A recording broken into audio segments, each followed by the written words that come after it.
going to talk about a former student of mine, Ryan. He was in my entrepreneurship class, and every student in that class had to start a business, personal business for life, in my class. And of course, they had to come to me and tell me what they were doing. This is Ryan, and this is Prof Bruce. You may notice there's a difference in height. Ryan was at least 6'8", if not 6'9", and I'm not quite that high, that tall.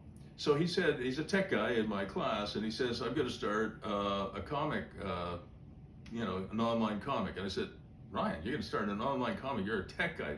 Can you draw? I said, not a lick. So he created something where there were 6 panels, and they never changed. There were 3 dinosaurs. One was a male dinosaur, a Tyrannosaurus, who was a male chauvinist. Then there was a female dinosaur, all-knowing and wise. And then there was a wisecracking, smaller dinosaur. So there were 3 dinosaurs, 6 panels that never changed.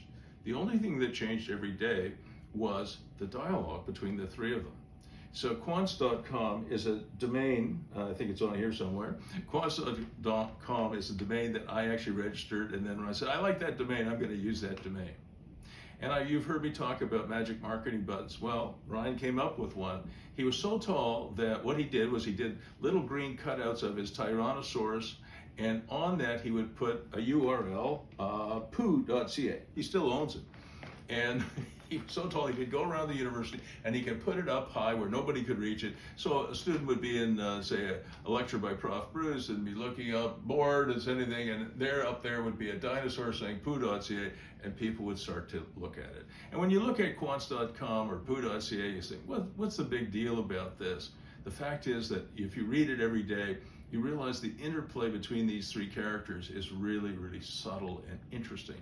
And so Ryan became very successful with this comic, and the way he supported this particular endeavor was through merchandise sales. And he would drop ship merchandise. He'd handle the money, but the merchandise would be, drop shipped. And in the terms of the merchandise, he would have things like T-shirts saying, "Your family is made of meat," with a dinosaur, the Tyrannosaurus Rex on it. And you have to see it. It doesn't sound very funny when I say it, but trust me. He goes to Comic-Con, he's mobbed. Of course, he's easy to see, he's got red hair, and he's very, very tall. And then he started to branch out. He started to do things like he put on a Kickstarter campaign, which was, his goal was to raise $20,000. And he came to me after he put the Kickstarter campaign together and said, Prof, I didn't succeed. I didn't get my $20,000. I said, oh, I'm sorry about that. How much did you raise? He said, $504,000. At that time, it was the #1 publishing Kickstarter campaign ever. And it was for something he called a choosable path adventure. It was Hamlet retold.